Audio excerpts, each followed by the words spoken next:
இது ஃபர்ஸ்ட் மலேசியாவின் செய்திகள் உங்களுக்காக.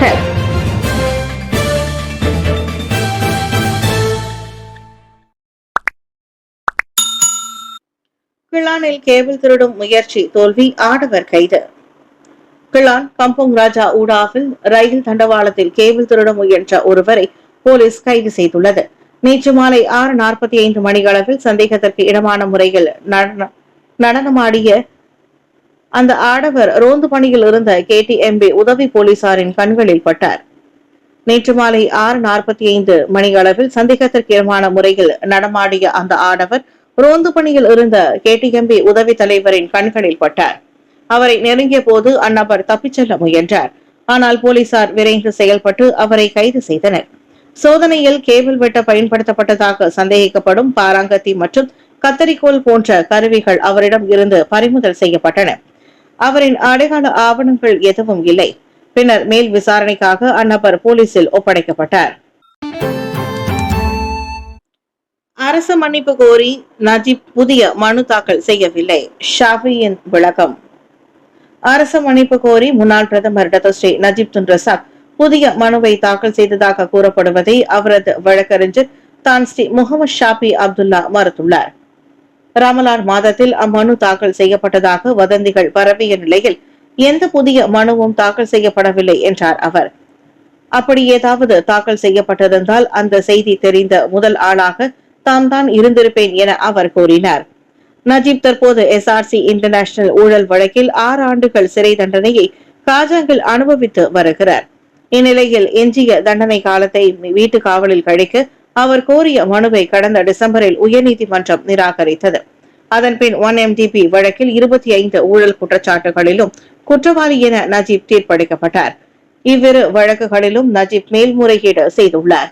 ஆக நஜீப் தனது கவனம் செலுத்துவது இந்த மேல்முறையீடுகளில் தானே தவிர புதிய மன்னிப்பு மனுவில் அல்ல என ஷாஃபி தெளிவுபடுத்தினார். எரிபொருள் மானியம் மாதம் 4 பில்லியன் ரிங்கிட்டை எட்டும். நிதி அமைச்சு தகவல். பெட்ரோல் மற்றும் டீசல் மானியத்திற்கான அரசாங்கத்தின் மாதாந்திர செலவு 4 பில்லியனை தாண்டும் என நிதி அமைச்சான MOF தெரிவித்துள்ளது. உலகளாவிய கச்சா எண்ணெய் விலை உயர்வுக்கு மத்தியிலும் RON 95 பெட்ரோலை லிட்டருக்கு 1.99 ரிங்கிட் என்ற மானிய விலையில் அரசாங்கம் நிலைத்திருப்பதே இதற்கு காரணமாகும். 2 வாரங்களுக்கு முன் உலக கச்சா எண்ணெய் விலை பீப்பாய்க்கு $90 இருந்த போது மாதம் 3 பில்லியன் மானிய செலவை அரசாங்கம் எதிர்கொள்ளும் என கணிக்கப்பட்டது. இப்போது எண்ணெய் விலை $90 தாண்டி இருப்பதால் அது 4 பில்லியனுக்கு எகிறுவதை தவிர்க்க முடியாது என MOF கூறியது.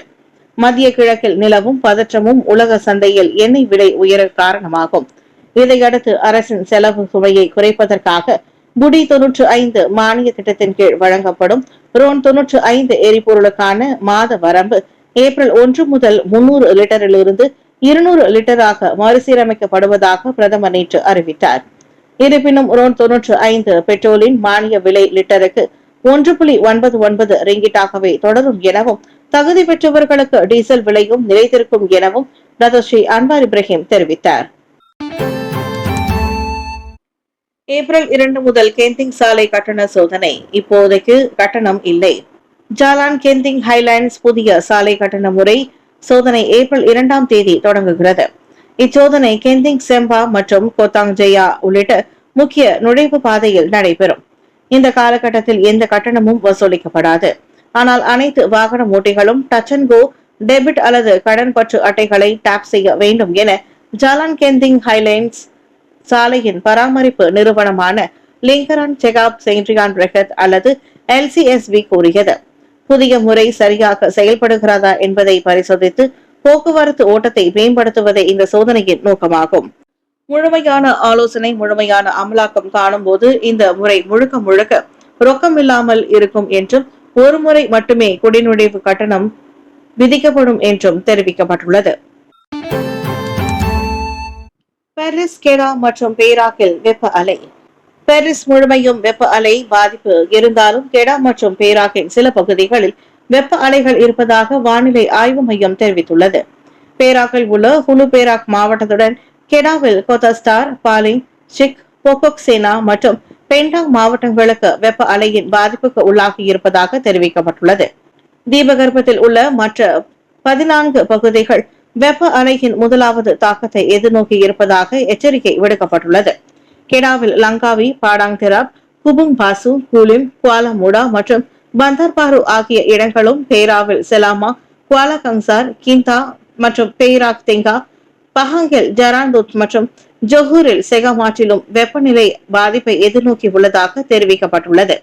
பினாங்கில் வடக்கு மற்றும் வடகிழக்கு மாநிலங்களும் வெப்ப அலையின் பாதிப்பை எதிர்நோக்குகின்றன.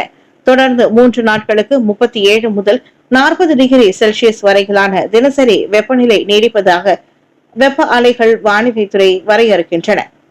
இதே காலகட்டத்தில் 35 முதல் 37 டிகிரி செல்சியஸ் வெப்பநிலை தொடரும் போது முதலாவது நிலை என்ற எச்சரிக்கை விடுக்கப்படுகிறது. பள்ளிகளுக்கான 2023ஆம் ஆண்டு வெப்ப அலை வழிகாட்டி போதுமானதாகும். கல்வி அமைச்சு வெப்பமான காலநிலையின் போது பள்ளிகளை நிர்வகிப்பது குறித்து தற்போதுள்ள வழிகாட்டுதல்கள் மாணவர்களை பாதுகாக்க போதுமானவை என்று கல்வித்துறை துணை அமைச்சர் வாங்காவோ தெரிவித்தார். 2023இல் அறிமுகப்படுத்தப்பட்ட இந்த வழிகாட்டுதல்கள் பள்ளிகள் மற்றும் மாவட்ட கல்வி அலுவலகங்களின் கண்காணிப்புடன் அதிக வெப்பநிலை காலங்களில் மாணவர்களின் பாதுகாப்பு மற்றும் அவர்களுக்கான வசதியை உறுதி செய்வதற்கான தெளிவான வழிகாட்டுதலை ஏற்கனவே வழங்குகின்றன என்று அவர் கூறினார். அதிகப்படியான வெப்பத்திற்கு மாணவர்கள் ஆளாவதை குறைப்பதற்கான நடவடிக்கைகள் உள்ளிட்ட கூடுதல் நடவடிக்கைகள் குறித்த முடிவுகளை பள்ளியின் முதல்வர்கள் மற்றும் தலைமை ஆசிரியர்கள் போன்ற பள்ளி நிர்வாகிகளிடமே விட்டுவிடுவது சிறந்தது என வாங் மேலும் கூறினார். சூழ்நிலையின் அடிப்படையில் மாணவர்களுக்கு பொருத்தமான ஆலோசனைகளை வழங்க பள்ளி தலைவர்களுக்கு அனுபவமும் முடிவெடுக்கும் திறனும் உள்ளது. வானிலையை பொருட்படுத்தாமல் நீர் அருந்துவது ஏற்கனவே ஒரு பொதுவான நடைமுறையாகும். தற்போதைய நடவடிக்கைகள் போதுமானவை என்று நான் நம்புகிறேன். எல்னினோ நிகழ்வுடன் தொடர்புடைய தற்போதைய வெப்பமான வானிலை இருந்த போதிலும் மாணவர்கள் தங்கள் சொந்த தண்ணீர் பாட்டிலை பள்ளிகளுக்கு கொண்டு வருவதை கட்டாயமாக்க கல்வி அமைச்சருக்கு எந்த திட்டமும் இல்லை என்று அவர் மீண்டும் வலியுறுத்தினார். புரோட்டான் வீரா கார் திருட்டு 2 சந்தேக நபர்களுக்கு ஷா அலாம் போலீஸ் வலைவீச்சு.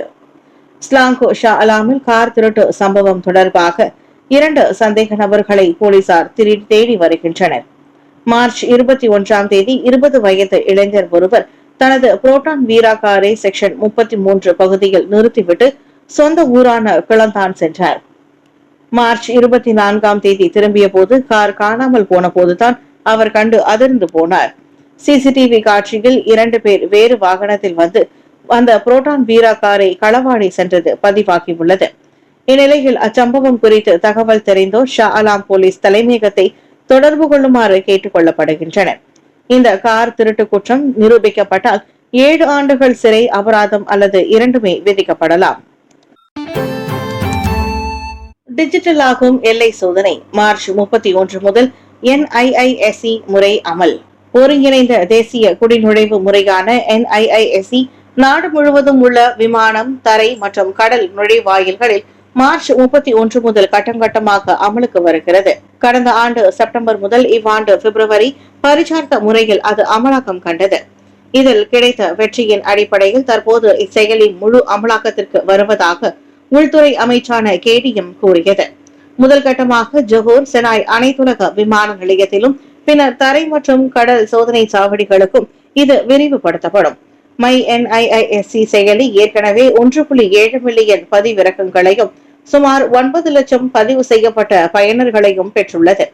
இந்த டிஜிட்டல் முறையின் கீழ் பயணிகள் QR குறியீடுகள் பயன்படுத்துவர்.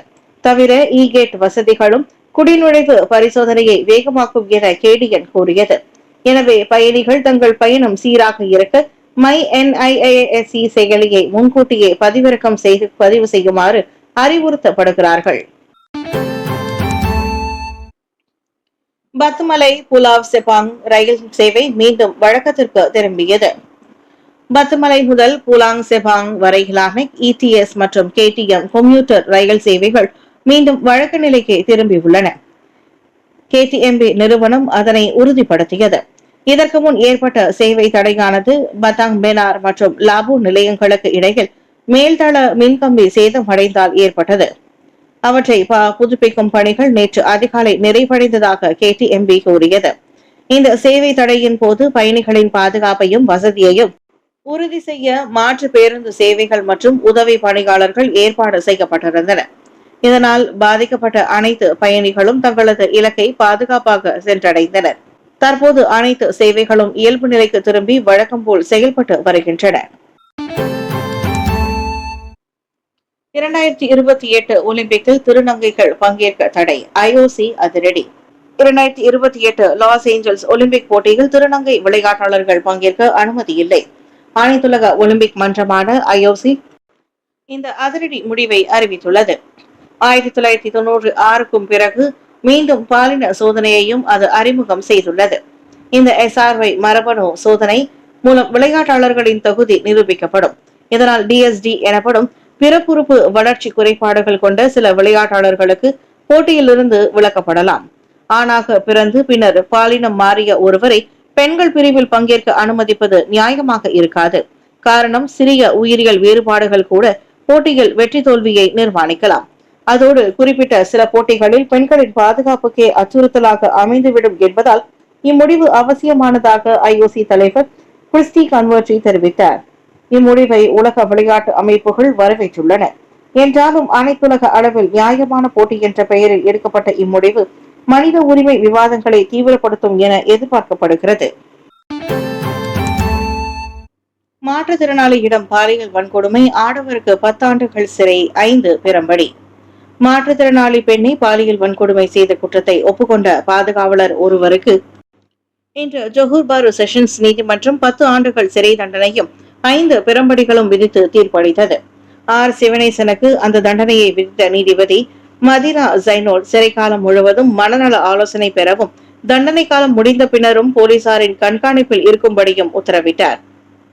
கடந்த ஜனவரி 30ஆம் தேதி இரவு மணி 11:50 அளவில் இஸ்கந்தார் புத்ரி மாவட்டத்தில் உள்ள ஸ்கூடாயில் தமக்கு தெரிந்த செவி, பேச்சு திறன் மற்றும் கற்றல் குறைபாடுகள் உள்ளிட்ட மாற்றுத்திறனாளியான 29 வயது பெண்ணை பாலியல் வன்கொடுமை செய்ததாக அந்த ஆடவர் மீது குற்றம் சாட்டப்பட்டுள்ளது.